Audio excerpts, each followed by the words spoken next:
What if a place meant for salvation was actually a chamber of horrors?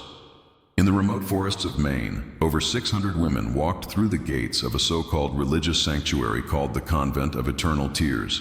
Fewer than half ever came back. Those who did were shadows of themselves, their minds altered in ways that defied explanation. For over 2 decades, 3 women disguised as nuns ran this mysterious institution, promising spiritual healing but delivering something far darker.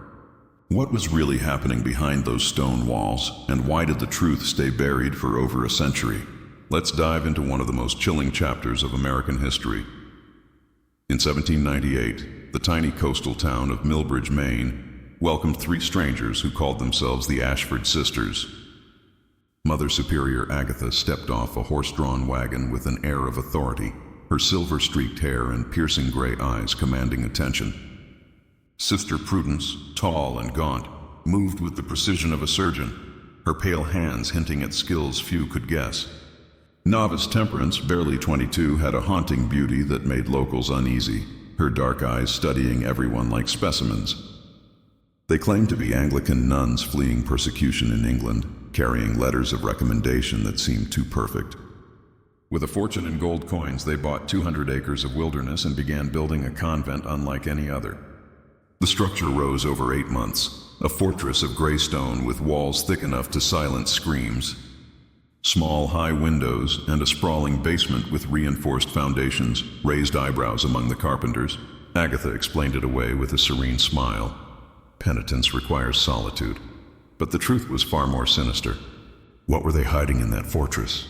The Convent of Eternal Tears wasn't a place of prayer. It was a laboratory for forbidden experiments.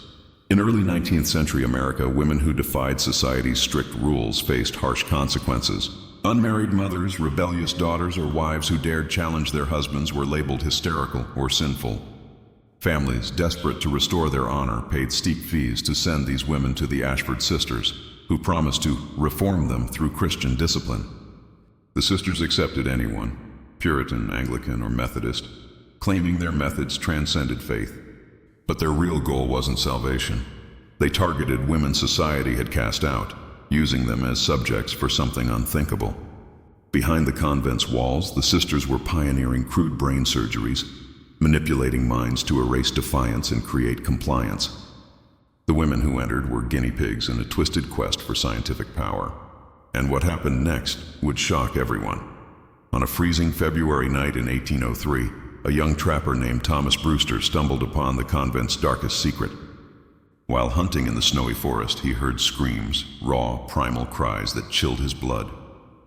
Drawn to the convent, he crept closer and peered through a basement window. What he saw was no house of God. The basement glowed with oil lamps, revealing a surgical theater. A woman lay strapped to a table, her head shaved and skull opened, exposing brain tissue. Sister Prudence wielded a thin metal rod, probing with clinical precision while the woman screamed in agony. Mother Superior Agatha took notes, unmoved, as if documenting a routine experiment.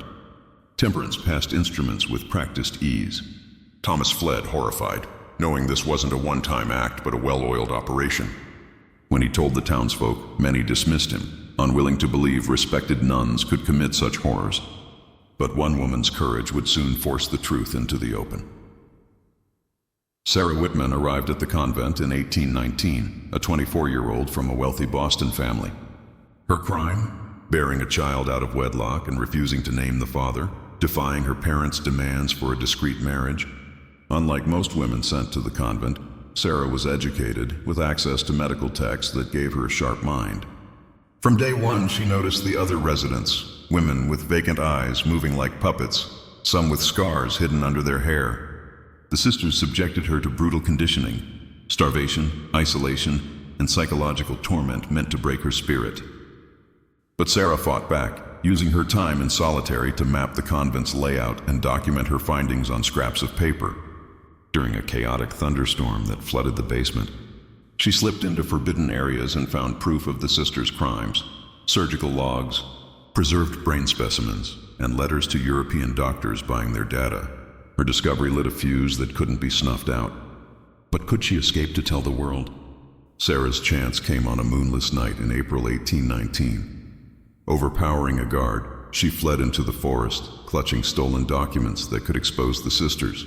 For 3 days, she evaded their relentless manhunt, hiding in hollow trees and surviving on roots and rainwater. Her feet bled, her body weakened, but her resolve held firm. On the 3rd day, she stumbled across a trapper named Joshua Meadows, who believed her story after hearing details only an insider could know. He smuggled her to Millbridge's sheriff, where Sarah's testimony and documents, a surgical log, correspondence with foreign doctors, and a catalog of 600-plus patients shattered any doubts. The logs described procedures that drilled into skulls to damage brains, erasing memories and personalities. One entry detailed a woman cured of reading too much, left unable to think beyond household chores. Another revealed a black market for research data, with universities in Vienna and Edinburgh buying results of these horrors. The sheriff organized a raid, but the sisters were already gone. What did they leave behind? When authorities stormed the convent on May 20th, 1819, they found it abandoned. The sisters had vanished overnight, taking most of their equipment and wealth. Over $50,000, millions in today's money. The basement revealed a nightmare.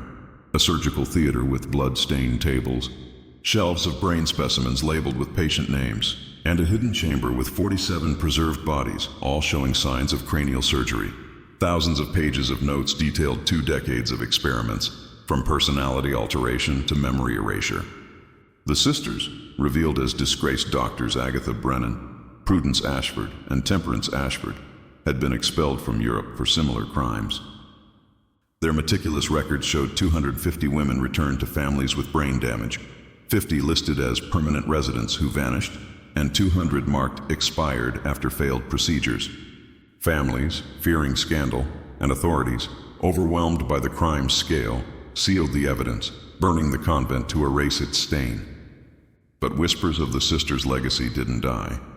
Even today, rumors swirl about the Ashford sisters' fate. Posts on X from 2023 claim they fled to Argentina, running a secret clinic for wealthy families in 1847. Others, in 2024, suggest a Paris sighting in 1856, where a woman resembling Agatha practiced under a false name. Some speculate their research, though horrific, shaped modern neuroscience, with their data secretly used in medical schools. These claims remain unverified, but they fuel debate.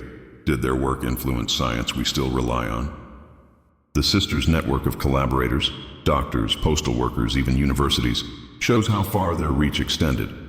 Their ability to operate for 21 years, exploiting society's dismissal of problem women, raises chilling questions. Could such horrors happen again, hidden behind respectability?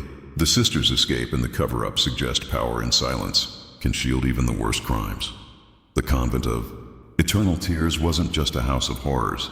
It was a mirror, reflecting society's willingness to sacrifice the vulnerable for progress. The Ashford sisters preyed on women cast out for their strength, turning them into test subjects for a twisted vision of science. Sarah Whitman's bravery exposed their crimes, but the silence that followed, from families, doctors, and officials, ensured the full truth stayed buried. Her memoir, written before her death in 1863, remains the clearest window into this nightmare. Today we're left wondering, could similar abuses hide behind modern facades of science or reform? What do you think? Could society still turn a blind eye to such horrors?